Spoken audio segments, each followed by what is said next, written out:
Amidst the mist-kissed Scottish Highlands, President Trump sat in a dimly lit room opposite EU Commission President Ursula von der Leyen. The room, adorned with the crest of Scotland, was silent except for the sporadic clicking of pens and the shuffling of papers.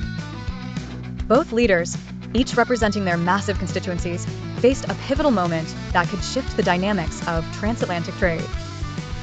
President Trump, known for his deal-making prowess, leaned back in his chair, his expression a blend of determination and impatience.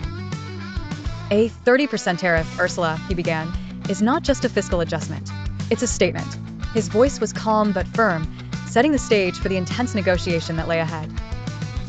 Ursula von der Leyen, poised and composed, met his gaze steadily.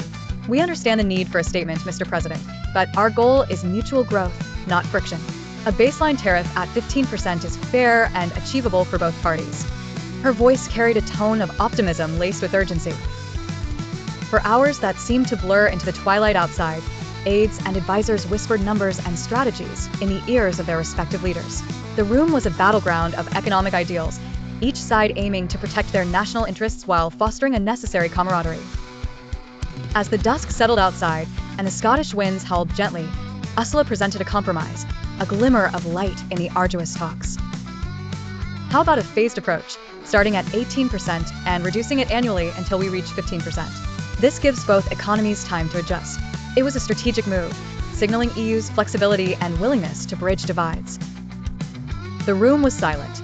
President Trump mulled over the offer, his eyes fixed on a map of Europe framed on the wall behind Ursula. After what felt like an eternity, he nodded slowly, acknowledging the merit in her proposal. With a handshake that would soon echo through international markets, the agreement was sealed. The tariffs would start at 18%, declining each year, easing tensions and signaling a new chapter of collaboration. The leaders, once adversaries in stances, stood united in action against a backdrop of one of the world's oldest landscapes.